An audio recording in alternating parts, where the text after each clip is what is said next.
Yeah, we're going to dive in. We're going to look at Breece Hall and Kenneth Walker. Obviously, those are the two names that are being talked about at the top end of this draft class.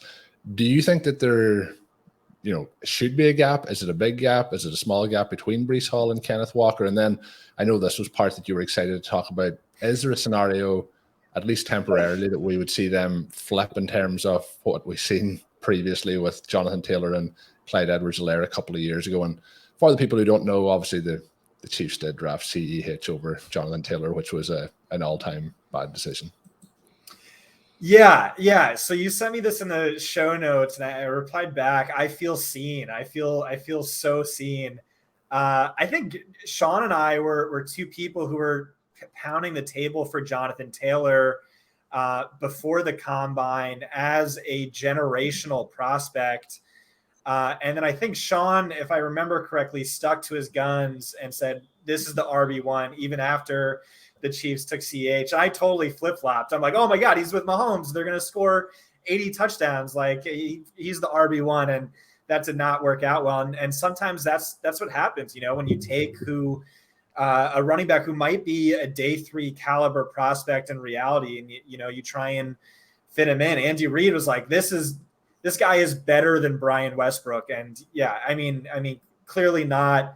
I got sort of carried away in the hype. I'm like, my model says he's, I don't know, RB5 in the class, RB6, but Andy Reid says that. Like, who am I to disagree with Andy Reid? So I've kind of treated things differently this year. I've really just, stuck to my guns and stuck to the model. So the question was about Breece Hall and Kenneth Walker.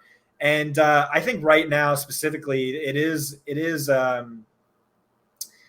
I don't know if there's a big tier between them, but I do think Breece Hall is the easy RB1 ahead of him, just because this is what like JJ Zacharyason's pounding the table for all offseason is, well, Kenneth Walker didn't catch passes and Breece Hall did, and yeah, that my model said Breece Hall's the better prospect by production efficiency, better prospect by athleticism. And a lot of that came down to, hey, this guy projects to be a true bell cow at the next level. I'm optimistic on Kenneth Walker. I think he can catch passes. I think he will catch passes, actually. It's just way more of a question with him. So he's just the clear RB2. But, in that draft Shawn was talking about, we took him 103. I'm pretty high on him. Are there scenarios where I could flip it? I don't know. I don't think so. I will watch the post-draft presser and hope to hear the GM or coach say, oh no, this guy can catch passes. We're going to turn him into a bell cow. That would be big. But like, that's a good question to turn back to you guys, is like, what are the most likely landing spots, and how many of those landing spots are gold mines versus landmines? Everyone says Buffalo. I can't tell whether or not that's a gold mine or a landmine. Like, Devin Singletary absolutely smashed at the tail end of last season, but prior to that, it was just Josh Allen never targeting running backs and hogging all the rushing touchdowns to himself. So I'm curious to hear your guys' thoughts. Well, Scott, how important would you say the receiving element is? We've talked about guys who look like Kenneth Walker. They're the most likely to add receptions. And so I would completely agree with what you're talking about there. I think there's a chance that someone like a Breece Hall maybe is the most likely to not actually be a huge receiving back in the NFL. Now, there's a difference between, say, 3 expected points per game as a receiver and 6. Anything like that's going to change kind of what you're looking at, both as a baseline and then as, how does the person look when they outperform? Can they get to where they're averaging 18, 19, 20 expected points a game and then have a season where they go 3 or 4 over, and then suddenly you've got a league winner? How does that portion of it play out to you? Now, obviously, we know that you can't – we get overly confident in how accurate you're going to be in terms of saying what the workload is for these players.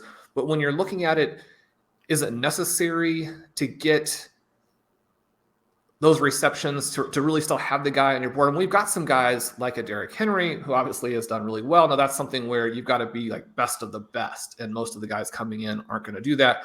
But you also have someone like a J.K. Dobbins, who, if he's healthy and if they don't add someone like Melvin Gordon, could perhaps also do some things without the receiving. But kind of when we were looking at it several years ago, you have DeAndre Swift versus J.K. Dobbins, and obviously the receiving element post-draft especially becomes something that people are looking at. Is that the number one thing that we should look at? And just to kind of look at Buffalo, I mean, I don't think that would be great because Devin Singletary is actually pretty good. And so suddenly you're then in a situation where I don't think that you're going to immediately put Devin Singletary to where he's getting, 15% of the snaps. Yeah, I think that's a good point. Although Singletary, they kind of like waffled on him. There were parts of the year last year, the year before, where he kind of like faded away, and then he came back super strong and was a bell cow. But yeah, I'm kind of with you on that point.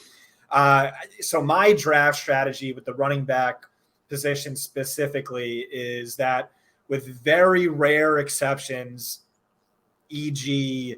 Derrick Henry, I am bell cow or bust. I want bell cow running backs, and I define that arbitrarily as a running back who dominates by snaps, carries, targets, snap share, carry share, target share, and wins in all of those areas and gets all of the goal line opportunities. He doesn't cede that to another running back, and I don't want just workhorse early down plotters who don't catch targets. I don't want scat packs who only catch targets.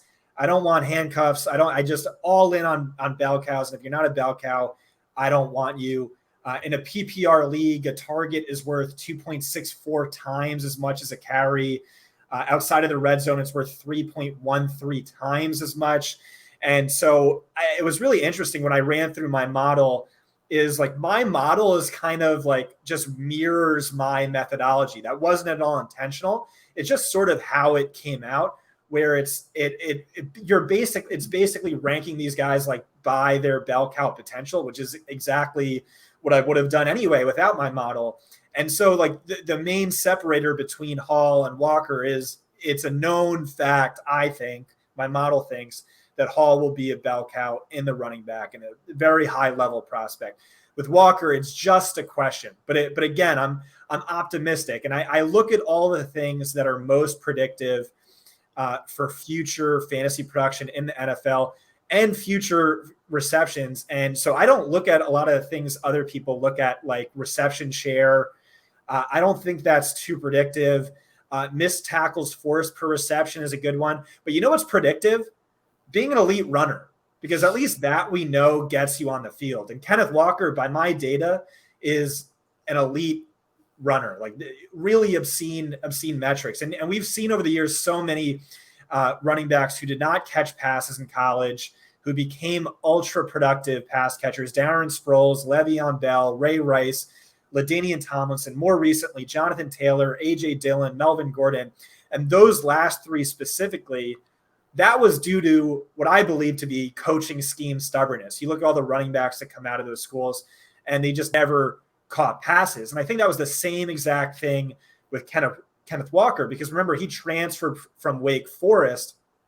And so since Dave Clawson, their head coach, joined Wake Forest in 2014, no other Power 5 team targeted running backs as infrequently as them. They were 2 times below the league average rate by receptions, 2.5 times by receiving yards.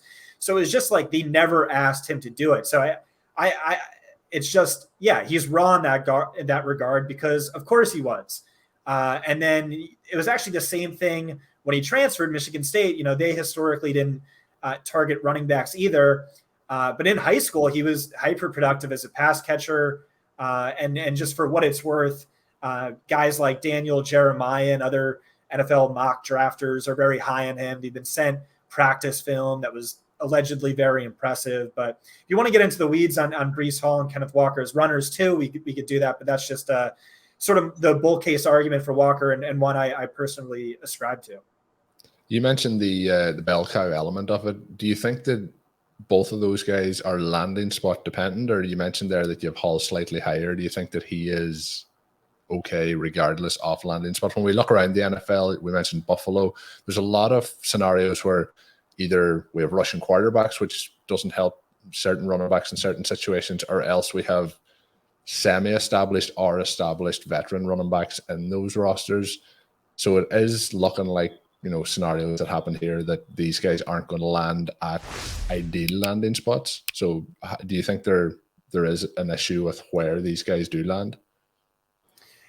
Yeah, I mean, it's certainly possible. As Shawn knows, draft capital and landing spot matter so much more for the running back position than any other position. If like this is never going to happen, but like if Pittsburgh takes Breece Hall, then yeah, like he's dust, right? So it's just so hard to say at this point in time. Yeah, one of these guys could get buried behind an entrenched starter. I don't think that's too likely though. Miami makes a lot of sense. They wanted Javonte, but Denver traded up to pick right in front of them, snipe them. I think that would be a pretty fun landing spot. I think either one would be the clear RB1. Atlanta, that's another one. That's not like if Kenneth Walker goes to Atlanta, that's like not that fun. But for Breece Hall, that's big. Assuming the narrative on the pass catching holds, you know what I mean? Like because if you're a Derrick Henry, you're massively game script dependent. In losses, he averages like 12 fantasy points per game across his career, and in wins, he's like 20.1. And it's sort of this, but Christian McCaffrey, Alvin Kamara, they average more fantasy points per games in losses. So yeah, and the offensive line matters a little bit less, where it's, we saw it with Najee Harris last year too. You can overcome negative game script for fantasy by catching those targets. That's what's going to happen. They're going to go more pass heavy, and then you're going to be a beneficiary of that. So, I mean, there's all things that play a role, but I don't know. I feel like I'm not doing a good job of answering it. I just can't really right now, pre-hindsight, like where are the landing spots? I don't know. Yeah, I think that's one of the interesting things to look at right now is it doesn't appear to be that great, but we saw Jonathan Taylor go into a situation where Marlon Mack and Naeem Hines would seem like hurdles, and he fairly quickly blows those guys away. Obviously, Mack's injury factors in. Taylor could have been the player who got injured, but we knew what the injuries are going to take place. And once they do, you really just do want that talent. As you mentioned, you want that profile. Did you enjoy that clip? Make sure you hit that subscribe button to get more content from RotoViz. And of course, you can check out full-length podcasts at rotoviz.com/podcast. Available on all podcast platforms. Check out our wide range of content. Once again, rotoviz.com/podcast.